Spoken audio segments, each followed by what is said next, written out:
ஹிமாச்சல பிரதேசத்தில் மலையில் இருந்து கார் கவிழ்ந்த விபத்தில் உயிரிழந்த வெற்றி துரைசாமியின் உடல் ராஜகீழ்ப்பாக்கத்தில் உள்ள அவரது இல்லத்திற்கு கொண்டு வரப்பட்டது. விவரங்களோடு இணைகிறார் செய்தியாளர் கந்தன். கந்தன், விவரங்கள்.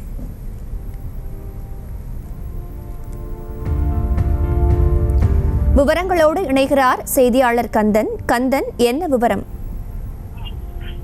வணக்கம்.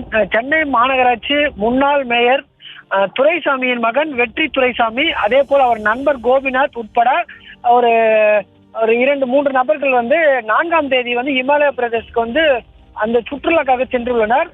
அப்பொழுது திடீரென அந்த கார் அங்க அருகே இருந்த சட்லஜ் நதியிலிருந்து கார் கவிழ்ந்து உள்ளது. இந்த விபத்தில் கார் ஓட்டுநர் சம்பவத்திலே உயிரிழந்தார். மேலும் படுகாயங்களும் மீட்கப்பட்ட அந்த ஒருவர் அங்குள்ள அரசு மருத்துவமனையில் சேர்க்கப்பட்டார். இதற்கிடையே விபத்தில் சிக்கி காணாமல் போன வெற்றி துரைசாமியை உடலை தேடும் பணி காவல்துறை, ராணுவம், விமானப்படை, அது போன்ற நீர்மூழ்கி வீரர்கள் தேடி வந்தனர்.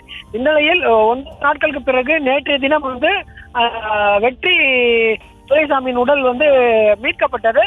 அங்கிருந்து சிம்லாவில் உள்ள அரசு மருத்துவமனையில் பிரேத பரிசோதனை முடிக்கப்பட்டு தற்போது அங்கிருந்து தனியார் விமானம் மூலம் சென்னை விமான நிலையத்துக்கு வந்தடைந்தது. அங்கிருந்து நேரடியாக தற்போது ராஜகீழ்ப்பாக்கம், அதாவது செங்கல்பட்டு மாவட்டம் தாம்பரம் அடுத்த ராஜகீழ்ப்பாக்கம் பண்ணை வீட்டில் தற்போது அவர் உடல் வந்தடைந்துள்ளது.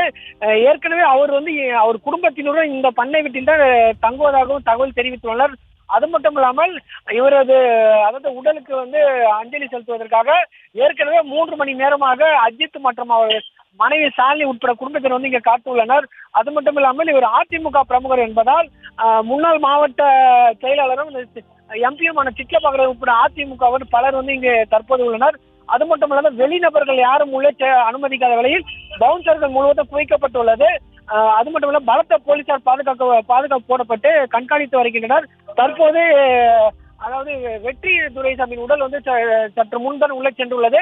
அங்கு அவருக்கு தேவையான அந்த காரியங்கள் இங்கே செய்யப்பட்டு ஏற்கனவே தயார் நிலையில் உள்ள, அலங்கரிக்கப்பட்ட பூக்கள் அலங்கரிக்கப்பட்ட தயார் நிலையில் உள்ள அந்த வாகனத்தில் இங்கிருந்து நேரடியாக உடல் அந்த நந்தனம் சிஐடி காலனியில் உள்ள அவரது தந்தை இல்லத்திற்கு செல்வது. அங்கு பொதுமக்களுக்கு அஞ்சலிக்காக வைக்கப்பட்டுள்ளதாக தகவல் வெளியாகியுள்ளது. அங்கிருந்து இறுதியாக அருகே உள்ள கனமாப்பேட்டை சுடுகாட்டில் அவருக்கு தேவையான இறுதி நடைபெறும் என தெரிவிக்கப்பட்டுள்ளது. தற்போது இவர் உடல் பலத்த போலீஸ் பாதுகாப்பு போடப்பட்டுள்ளது. செய்திகளை உடனுக்குடனும் துல்லியமாகவும் தெரிந்து கொள்ள சப்ஸ்கிரைப் பண்ணுங்க.